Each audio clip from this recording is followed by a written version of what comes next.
Welcome to Shortened Movies. Today I'm going to explain a mystery and thriller film, Run. Spoilers ahead. Watch out and take care. A single mother named Diane Sherman gives birth prematurely to a daughter named Chloe. Due to Chloe's condition, she is stuck temporarily in an incubator. Diane cries as she helplessly watches her poor daughter. Several years later, at the age of 17, Chloe suffers from arrhythmia, hemochromatosis, diabetes, and paralysis. Because of her state, she's bound to a wheelchair and is forced to take medications every day. Despite her daughter's conditions, Diane does her best to make their home comfortable for them. She monitors her health strictly and is in charge of her education. She also grows their own vegetables that she serves to her daughter. Chloe grows up with a consistent routine and looks forward to reading her university acceptance letters. However, her mother insists on not handing the mail to her. But despite her stuck condition, Chloe becomes highly skilled in technology and engineering, her favorite being robotics. One day, after attempting to secure chocolates behind her mother's back, Chloe sees a pack of green capsules prescribed to her mother. She finds this suspicious because she knows that the medicine is meant for her. That night, Diane gives her the pill. Chloe asks Diane why her name is on it instead of hers, but she tells her that it's part of the receipt. Chloe is unconvinced, but she drinks the medicine anyway despite hints of suspicions. The following day, she refuses to take the medicine and checks for its contents. Questions arise in her mind whether or not the medication is helpful for her condition. She uses one of her inventions to reach for the bottle in the medicine cabinet. When her mom leaves, she examines the bottle, which is labeled as Trigoxin. She checks the bottle and finds a pharmacy label with her name covering Diane's. When Diane lets her drink the capsule, she spits it out after her mom leaves. Eager to know more about the capsule, she sneaks out of her room to look up Trigoxin. However, their internet connection is not working, so she is left clueless. She feels frustration and a sense of entrapment, but she is left with no choice but to endure Diane's rules. The following morning, Chloe finds a chance to use the telephone in her mom's bedroom. She dials a random number while her mom is busy gardening, and a stranger answers the phone. She asks the guy to look up the medication for her after explaining that it is an emergency. At first, the guy refuses to help her, but after some desperate convincing, he obliges her request. The guy Googles Trigoxin and reads that it is a medication for severe heart conditions, but Chloe wants to know more. To ensure that it is the green capsule, Chloe asks the guy to look at the Google images and tell her the color of Trigoxin capsules. To her surprise, the guy says that all Trigoxin capsules are red. Chloe's doubts grow more and more as she confirms that the green capsule is not what her mom says it is. Chloe comes up with a plan to know more about the green capsule. She knows that the plan is a gamble, so she must find every opportunity she can. Chloe asks Diane if they could go and watch a movie in the cinema, and her mom agrees. As part of her plan, she brings samples of the medicine hidden in her piggy bank. In the middle of the movie, she tells Diane that she needs to go to the bathroom. Her mother offers assistance, but she says that it will be fine. Finally, answers about the medicine are within reach as she makes her way to the local pharmacy without Diane knowing. She rushes inside and sees a long queue of customers. She uses her disability to her advantage and skips the long line. Mrs. Bates, the pharmacist, is surprised to see Chloe without Diane after years of strict supervision of Chloe. She hands Mrs. Bates the green capsule and asks her to look up its name under her mom's recent purchases. However, Mrs. Bates refuses to disclose any information because the buyer is her mother, and they follow a strict confidentiality protocol. Chloe thinks of making Mrs. Bates give her the info and observes the counter where she sees a family picture with her family in a breakout room. She lies and tells that she and Diane are playing a game, and the next clue is about the medicine. Mrs. Bates gets a bit giddy and eventually reveals that the green medication is a relaxant called lidocaine for dogs. After hearing this, Chloe starts to hyperventilate, realizing that she has been tricked into drinking medicine for dogs all these years. She shakingly asks the pharmacist what would happen if a human took the medication. Mrs. Bates tells her that a person's legs could go numb. At that moment, Diane enters the store and rushes to Chloe, who is now having an asthma attack after hearing about the side effects. She asks the other customers to step aside from them, as her daughter needs more air. Diane sedates Chloe, which makes her unconscious without being seen. Back at home, Diane realizes that Chloe is beginning to doubt her, making her cope with a way to make the situation better. To control the issue, she calls Mrs. Bates to apologize for the commotion earlier.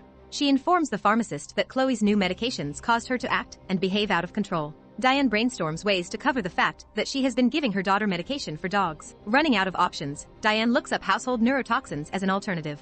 She is becoming more unstable and anxious by the fact that her daughter might despise her. Chloe wakes up the following morning, realizing that she has slept through the day. She gets up and finds out that Diane has locked her inside her room. She calls for Diane, but she does not answer as she runs an errand outside. Chloe tries to look for something in the room that she could use to pick the lock. This is ineffective as the door is also locked with a rake from the outside, which is behind Diane's obsession with keeping her daughter inside. Chloe begins to worry about her safety and thinks of a way out. Odds are certainly not in her favor, given that all her life, Diane has assisted her. When she notices that Diane's car isn't parked in the driveway, she comes up with a plan. She uses multiple extension wires to plug the soldering iron as she stores some water in her mouth. She makes her way to the window of her mom's bedroom through her window.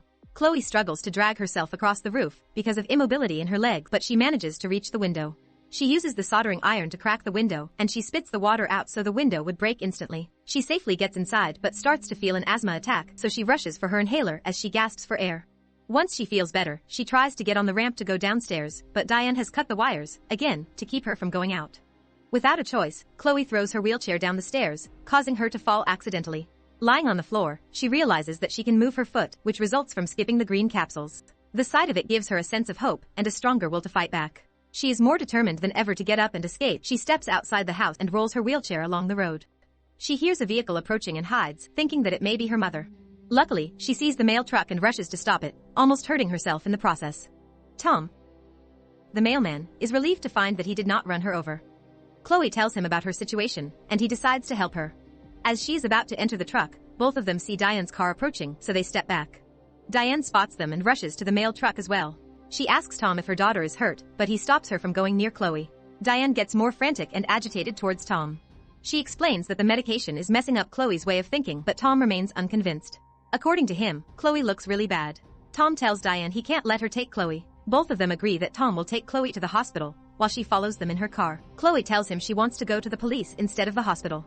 However, while he is closing up the van to take Chloe to the police station for assistance, Diane stabs him with a sedative syringe. Chloe's sense of safety has faded once again. She is certain that this time, things are going to get worse. She starts to panic again, as she knows that she will end up in Diane's care. Back in the house, Chloe wakes up and finds out that she is trapped inside the basement, with her wheelchair chained. Diane uses this room to mix medications and other substances that she gives Chloe. As Chloe observes the room, she discovers all the mail that was meant for her. She unravels a document that shows her college acceptance letter, making her feel more betrayed than ever. All she ever wanted was to make a life of her own despite being limited physically. Her freedom and future are taken away from her by the person she trusted the most. Meanwhile, Diane drags Tom's body across the house to get rid of it and hide any signs of evidence. Back in the room, Chloe comes across a box of photos of her as a child where she sees a picture of her, perfectly healthy and able to walk. Chloe realizes that her disability is orchestrated by Diane, who gave her insane amounts of medication that messed with her health.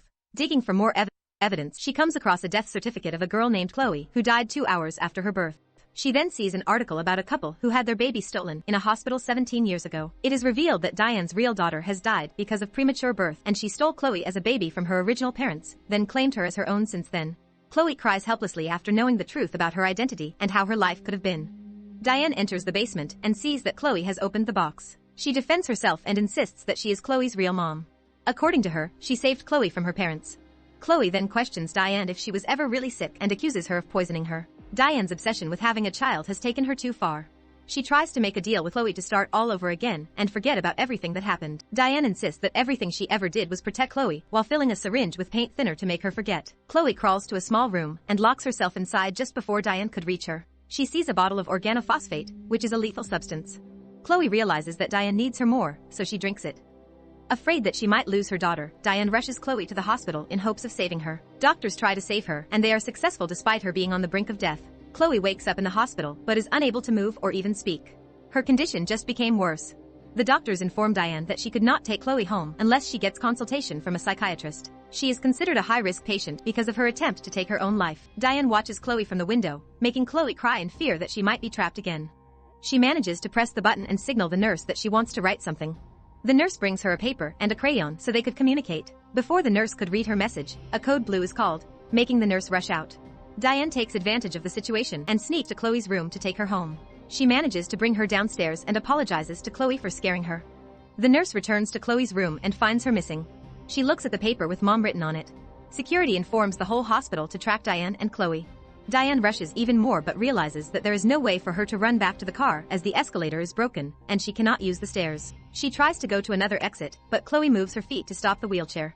When Diane confronts her, Chloe is able to mutter the words "I do not need you." The police show up and command Diane to put her gun down. She refuses to do so and gets shot in the shoulder. It causes her to fall down the stairs and gain serious injuries. Chloe looks at Diane from above, realizing that she is now safe. 7 years later, Chloe visits a correctional facility. She still uses a wheelchair, but has partial control of her legs, so she uses a cane to go through the metal detector. She wheels into an infirmary and begins talking about her husband, kids, and her job. A good life came after her unfortunate fate in the hands of Diane. The sick and paralyzed Diane listens to her stories about how great her life is. She is immobile and unable to react to anything. After some moments, Chloe spits the green capsules out of her mouth. She tells Diane that she loves her before commanding her to open her mouth and take the capsules. This is Chloe's ultimate and bitter revenge. Now that she has control over her life, the situation has turned upside down and in her favor. Subscribe the channel for more similar videos. Turn on the notifications. Leave a like, it really helps the channel out. Thank you for watching.